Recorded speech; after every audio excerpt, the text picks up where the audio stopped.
Tonight, we put 3 topics on trial. Punisher is releasing the same day as Justice League. Which one should you see first? What is the best Halloween film of all time? And should Disney make sequels to their live-action reboots? Judgment time. You're welcome, I guess. Members of the jury. I really don't see what all the fuss is about. Oh my God, the Scoleri brothers! In favor of conviction. You, Mr. Stark. You, buddy. I am the law! Ow! Ladies and gentlemen, welcome to our final episode of Geek Court. I am today's honorable judge and executioner, Wingate. The topics will be debated and fought over by our 2 defendants, Anthony and Raul. Konnichiwa. The outcome of each case will be decided upon by the jury of their peers, Crystal, Danielle, and Amanda, as well as our bailiff, Gabe. That's bad. The outcome of each case will be decided upon by a jury of their peers.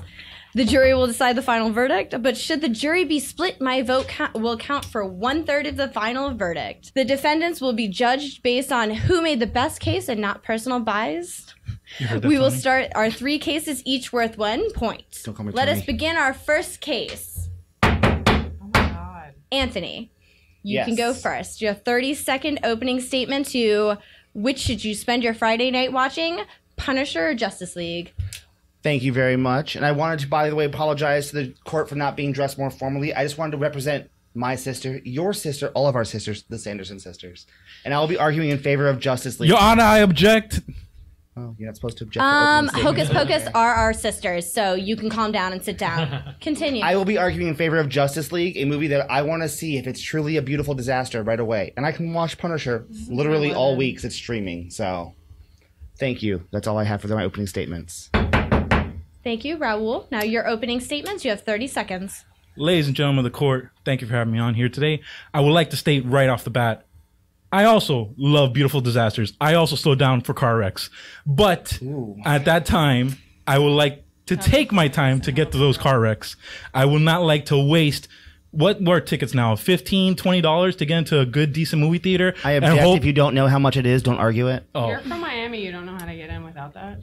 Thank Sorry. you. Oh, Thank there you. we go. Thank you for that point. So, with that being considered, you don't want to experience this beautiful car wreck, if you will. Thank you so much, but we're going to hand ourselves back to Anthony for his 1-minute rebuttal. Justice League, a movie that's been fraught with controversy, with stars accused of touching and being complicit in Rose McGowan's sexual history, with reshoots, with BVS in general. This movie is going to be either amazing in spite of all the odds, or like I said earlier, a beautiful disaster. And I want to watch that right now. I want to see what it's like, especially because I don't want to have my opinion colored by reviews that come out through the week. I want to go in as fresh as possible to know that my opinion is my opinion and not some reviewers. Punisher, I already know what to expect, and it's going to be quality. And I can watch that throughout the week in my leisure time while I'm recovering from Justice League. That is all I have for now. Thank you so much. Raul? Sir, while some people open the McNugget packs and eat the nasty McNuggets first, I only eat the good McNuggets and throw away the rest. There's no nasty McNuggets. There's some nasty McNuggets. I don't know if you've been to some McDonald's. Rick and Morty argues that point. Bailiff, look it up. With that in mind, yes, we either we're going to have the instance that it's going to be a wonderful movie or it's going to be a horrible movie. While John Bernthal is the living personification of John Romita Jr. Punisher that we've all been waiting for so long, we're at least going to get some surprises in Punisher where we already know that Superman's coming back for Justice League. We already know who the villain is. We already know all the information we need to know. And personally, I don't want to see Joss Whedon fail yet again. I have nothing further. No one is using their appropriate time, so apparently you guys don't really care about these subjects. Convince me otherwise with your 30-second closing argument. I actually want to echo his argument that I feel like we're going to get amazing, beautiful, glorious, well-detailed, well-thought-out, well-plotted surprises in Punisher. And I don't want to rush it. I want to enjoy it. I want to enjoy it the way you would enjoy a very good meal or even a beautiful woman. Turn on. I don't want to rush it. I do want to rush the disaster, the dumpster fire, that girl that you probably shouldn't have picked up at the bar, so you want to get her out of the bed as quickly as humanly possible. That would be Justice League. If you could stop making comments directly at the judge, that'd be great. Thank you. You're the other Raul? girl. You're the good girl. 30 seconds for your closing argument.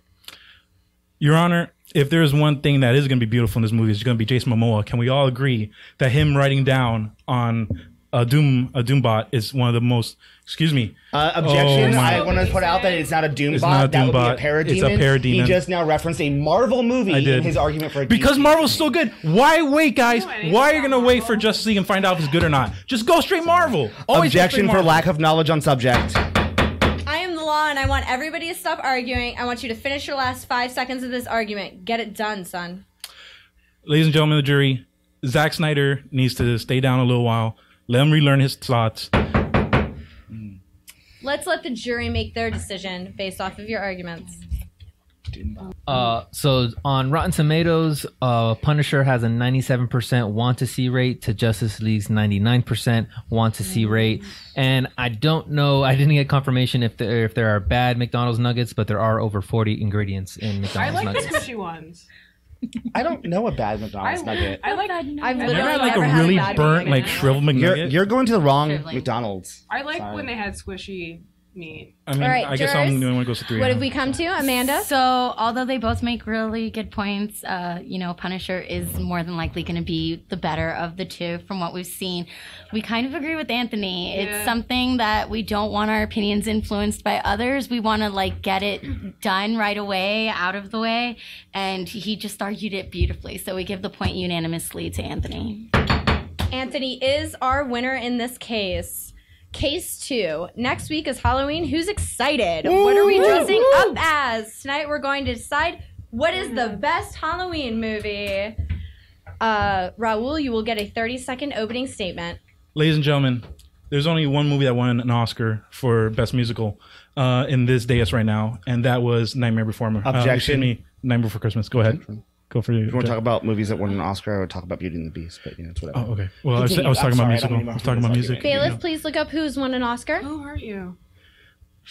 So without further ado, I would like to talk about Danny Elfman's opus of a film. Also, one of the greatest Tim Burton ideas Produced film. ideas to come to life, which was Nightmare Before Christmas, which is the quintessential Halloween movie. I rest my case. Thank you, sir. Anthony, 30-second opening statement. I'm not going to disrespect Nightmare Before Christmas. It's a good piece of Christmas film. Sorry. Halloween film. I mean, it's mostly about Christmas. Instead, I'm going to talk about the Sanderson sisters. 3 witch bitches who were hanged and came back on the night of All Hallows Eve to wreak havoc after a virgin lit the black flame candle. I mean, the literal plot synopsis writes itself as to why it's a great, fantastic Halloween movie. Also, it's by Disney, and yet it has a plot that kind of makes fun of virgins. Who doesn't like awkward sexual situations in Disney movies? I rest my case. Bailiff, can you please look up the statistics on who appreciates virgin jokes? Thank you. 1 minute rebuttal from Raul. I also didn't know that Anthony liked movies about child murder. Thank you so much, Anthony, for pointing that out. The Sanderson sisters, while it does happen on Halloween, and while it does take some Halloween aspects, the pure spirit of Halloween, the idea of being scared, and that's okay to be scared, and that there's a time of the year about being scared, no other film in this dais answers that more than Nightmare Before Christmas, and I rest my case. You're resting your case really fast, often. I'm kind of sleepy. Anthony, take your time. Make us appreciate the sisters. Thank you. First of all, I do agree. Movies about child murder. Oh, wait, there's a bunch of kids inside Nightmare Before Christmas who were most likely murdered in the real world and came to the... Never mind. Sorry. You wanted to talk about child murder, so I'm just going to talk about it. Anyways, literally, the entire movie of Hocus Pocus takes place on Halloween. The mythos is a virgin must light the black flame candle on Halloween night. There are trick-or-treaters. The 2 main villains that are not the Sanderson sisters, the bullies, are stealing candy from kids on Halloween. I refuse to believe that Hocus Pocus is less about Halloween than a movie that has a song called Making Christmas and whose 3rd main character is Santa Claus. I think Hocus Pocus is very much about Halloween, and it's about the spirit of fun, a little bit of frightening, and yet at the end of the day, we all just want a little magic in our lives. Halloween. Hocus Pocus. Thank you. Beautiful. I believe you can do just as beautifully.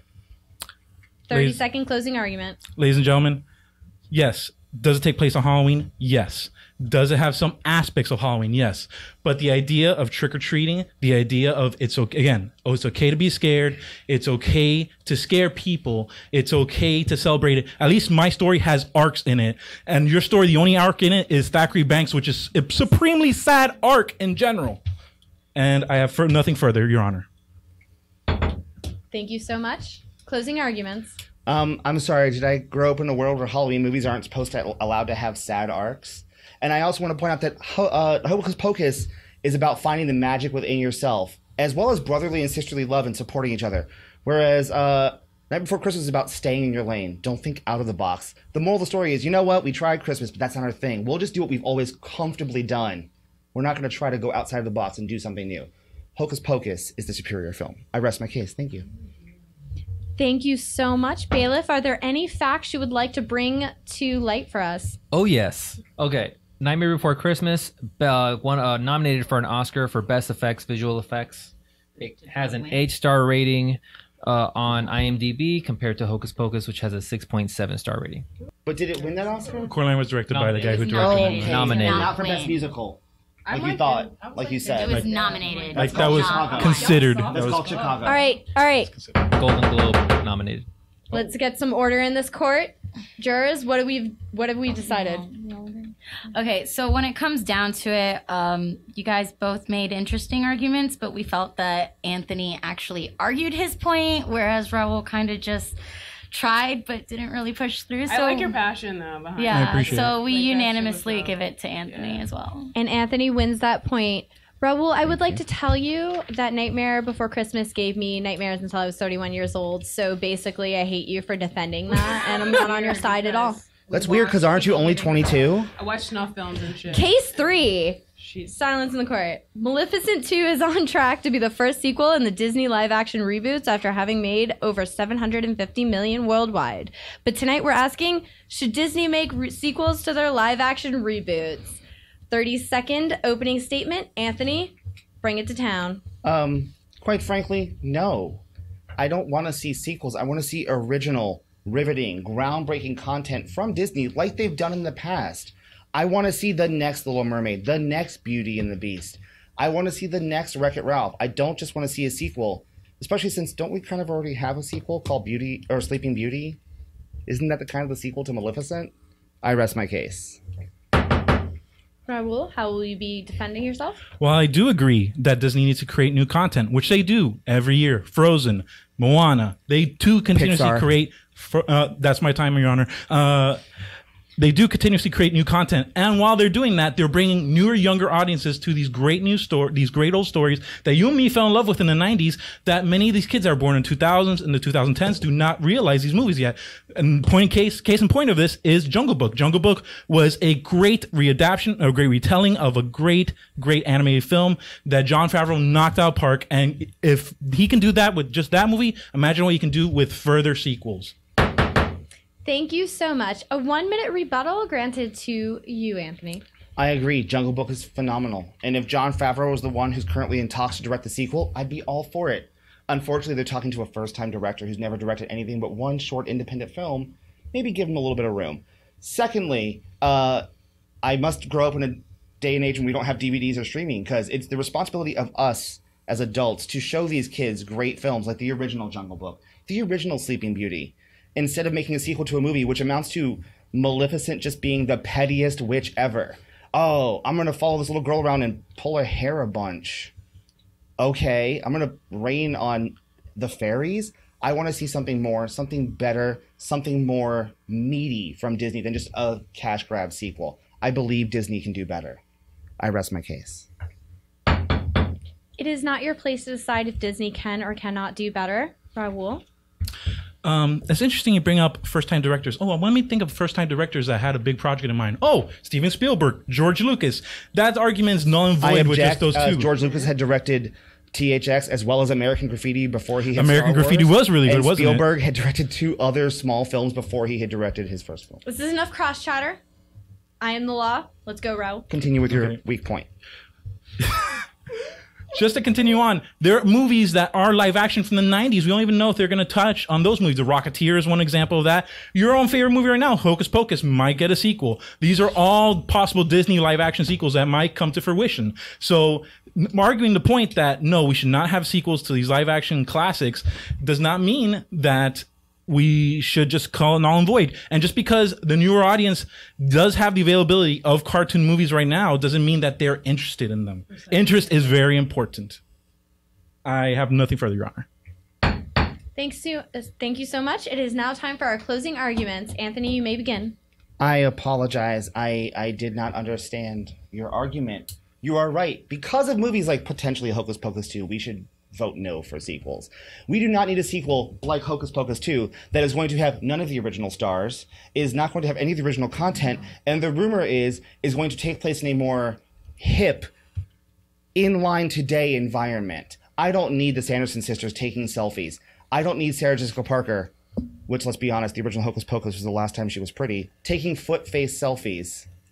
We're going to end it there because it's true. It's true. Foot-face selfies. Go, Raul. I admit that's true. The whole court is together on this, but Raul, you get 30 seconds to do your closing arguments. Jungle Book, Beauty and the Beast are both billion-dollar movies. The interest is out there. People want to see these films.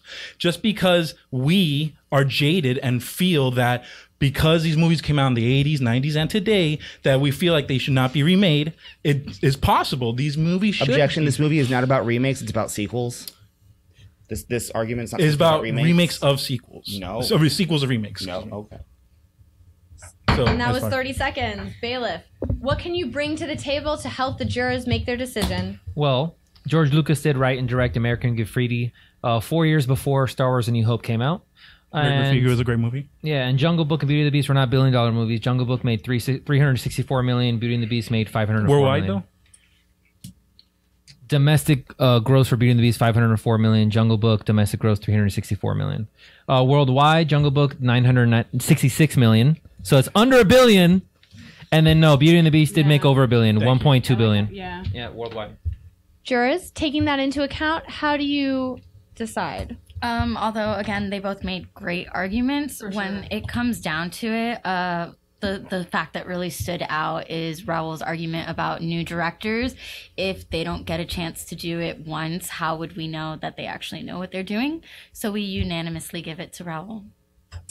Good for you, and congratulations. We are now moving into the speedster round. Oof. Each case will be worth 1 point. Defendants will blindly defend 3 cases. Their stance on each case will be randomly drawn from the sorting hat. Bailiff, please give them. The Walking Dead Season 8 premiere is tonight. It first premiered in 2010, almost 8 years ago, so we're wondering, is it time for The Walking Dead to end? We will be starting with Raul, as he is behind. Yes, Walking Dead should continue. Walking Dead has been great. It's one of the most prolific movies. It's one of the most prolific shows. It's actually one of the only shows to ever beat out Sunday Night Football. That is a testament to the watchability and the viewership of this show. I rest my case, Your Honor. Thank you so much. 20 seconds opening statement to Anthony. I think Walking Dead was good. And I think, much like the comic was good, I think all good things should end on a high note and not eventually fizzle out and peter out, which is what I think Walking Dead is doing right now. While, yes, it did beat out football years ago, it's not the same show now. They drag out points that we did not need almost a whole season of The Farm. The show should go out on a high note and not fizzle out. Thank you so much. Can we please have your 10-second final rebuttal? Your Honor, if we didn't have The Farm, we wouldn't know what Get in the House Carl meant. So without that alone, the show should continue. There's many great villains that are still yet to be touched by The Walking Dead in its comic book series. I rest my case. Thank you so much. And your 10-second closing argument? Actually, The Farm could have been done very quickly, as the comic didn't, and we got all plot points very concisely. I think the show does not know how to fill an entire season with one plot, so it pads it out with filler episodes. Thank you so much. I'm sorry to cut you off, but jurors, have you made your decision? Yeah. Oh, really? Bailiff, I'm so sorry. Were there facts? In 2014, The Walking Dead beat Sunday Night Football 3 times. Years ago. That's one of the only shows to ever do that, bro. Now, taking that into account, jurors, how do you vote? So we've reached a unanimous decision. Although The wall Walking felt Dead loose. was a good show. We were not touching that. Of course not. We did not. Although Walking Dead was a good show, we agree with Anthony that it should end on a high note instead of fizzle out, and they really need to stop putting in fillers. Yeah. So, point for Anthony. That's just Walking. Thank you, Anthony. I just want to point out that we did not touch that. We did not. wall We did pump. not. It was good though. It is Halloween though. Okay, Time. well, it's not like I'm taking points away from either of you, but if you break something else, it'll happen. It will happen. I know, Raul. So, we're ending big with these last two cases we're deciding tonight. What is the best geek film trivia of all time? Anthony, it is your turn to do your 20-second opening statement. My best film geek trivia of all time, I'm assuming topic, is I Got Star Wars. I mean, there's a ton to know about Star Wars. There's the compendiums, there's the books, and I know my opponent's going to argue for Lord of the Rings, and that's fine. A lot of Lord of the Rings is Objection, Your unfinished Honor. texts by his son that he didn't actually know what he was doing. At least Star Wars, we know what he was doing. Thank you so much. 20 seconds to you, Raul. Ladies and gentlemen, why don't you look at me right now? I'm going to take you to the Shire, and then I'm going to take you to Elrond, and then I'm going to take you to Mordor. I'm talking about Lord of the Rings, my friend. There is no Star Wars movie that makes you feel the travel, the adventure that Lord of the Rings does. You do not feel for a character more right now. than Samwise Gamgee. I rest my case, Your Honor. Thank you. You get a 10-second rebuttal. Anthony? I just want to point out, I do not want to disrespect either Star Wars or Lord of the Rings. I thought that was incredibly disrespectful of you. And I think Star Wars as a space opera was just so much more fulfilling than the Lord of the Rings movies, which are good, but really, we all know that you have to watch the extended editions to really appreciate it. Thank you so much. And how would you like to go, even though we know one juror is on your side? All I'm saying loser. is, while my friend here may opine and talk about the great galactic adventure that really is just a princess in a castle story, Lord of the Rings talks about friendship. It talks about betrayal. It talks about the drive to figure out the end. It talks about a lot of things that you don't have time for, sir. Bailiff, do you have any facts for us? I got to nothing. I got to nothing. Woohoo! Jurors, how you feeling not counting this one over here? Don't even put me in this position, because Okay, Star Wars so- is straight up whack. Like, So yeah. I guess we're a split decision. That's just not While right. one of our jurors clearly is on the Lord of the Rings I side. love all of you, but Danielle and I both feel Respect. that Anthony argued a really great point. There's just so many things that you could touch on for Star Wars trivia, and it's very fulfilling. And also, we felt offended that Raul talked smack about Star Wars. That just really hurt us on a What did I personal say level. exactly? So we're gonna leave this decision in your hands. Did I say that? Did I say that? Oh, You're very I will personally be agreeing with Anthony because I feel that his arguments defended his subject more so than attacked the other person's subject. I apologize, Raul. I find you to be a beautiful person. Thank you. Sweaty as well. Now, our final question. After the best, we gotta ask, worst geek film of all time. We will be starting with you, Raul. 20 Worst seconds. geek film of all time? Yes. Pick it out of the hat. Okay. Guys, you know what drives me up the wall? Is Huey Lewis and the News. Huey Lewis and the News has nowhere to belong in any feature film, and that's why my choice, ladies and gentlemen, is Back to the Future. I mean, really? Do we really have to spend 30 minutes of listening to What Is Love and listen What to Is Love is not in that it's film. not What Is Love. Bailiff, please look up What If Love is in that film. Don't It's the power of love. No, sir. Please, that was like a banger, one hit wonder. 20 seconds to What you, is- Anthony. Who are you? Unfortunately, jurors, Why? I got The Dark Knight, which I think is a perfectly great film. But I do think, comparatively, Back to the Future is just better. I would not disrespect The Dark Knight. It's a perfectly fine Batman film. Just Back to the Future created a world of fun, youthful future that I look forward to. And Dark Knight, while a great film, just doesn't live up to the quality that is Back to the Future. Thank you so much. You get your 10-second final rebuttal. Make it beautiful and wonderful. The Dark Knight is clearly better than Back to the Future, better story arcs. And to be honest, Rick and Morty does Back to the Future better.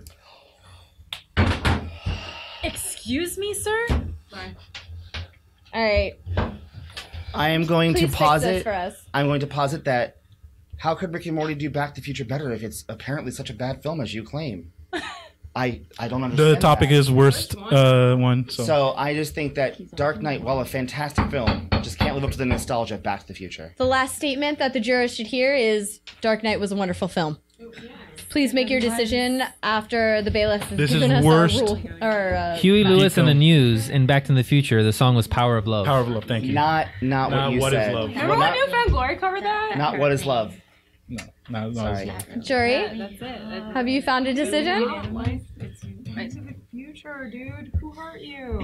It's worst. Although we all agree that The Dark Knight was a wonderful, wonderful film, and it's really good. We're so hurt by the fact that you actually used Rick and Morty to try and like support your argument, and so I don't attack. we unanimously give the point to Anthony. I protect. And that concludes our final Geek Court episode. I'd like to thank our two defendants, Anthony and Raul, but I do not thank Raul for coming into my court today. You get my hand. Defendants, would you like to say some thoughts? Anthony, as winner, you can go first. I just want to say thank you to the jury, and I'm glad that I was able to get this win without having to disrespect so many films as Raul. Fuck yourself, side. You play to win the game. And thank you, Full Moon Creative, for letting us shoot here. Make sure to share, subscribe, and leave us a comment on who you think argued the best and your favorite defendant of the entire series. I'm today's Geek Court judge, Judge Wingate, and thank you for joining us. Court adjourned. Woo!